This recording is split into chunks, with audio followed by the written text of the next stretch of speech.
उत्तर प्रदेशच्या कानपूरमध्ये ट्रक आणि कारचा अपघात झालाय। बाराजोड टोल नाक्यावर टोल भरत असताना ट्रकची कारला पाठीमागून धडक बसली।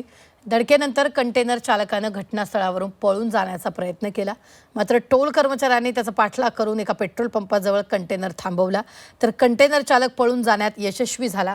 अपघाताची घटना सीसीटीव्ही चित्रित झालेली आहे।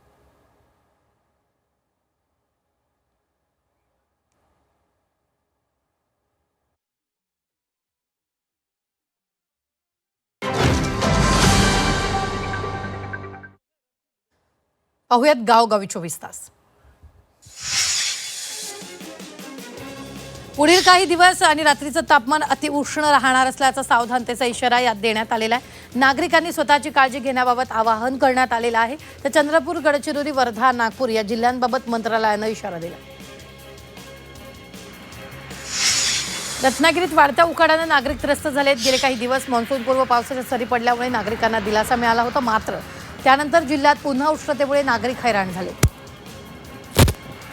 रत्नागिरी जिल्ह्यात दिवसेंदिवस उन्हाचा पारा वाढत चालल्यामुळे पाण्याची दाहकता भीषण झाली आहे। नागरिक पाण्यासाठी त्रस्त झालेत। राजापूर या 2 तालुक्यांमध्ये तीव्र पाणी टंचाई निर्माण झालेली असून सुद्धा अद्यापपर्यंत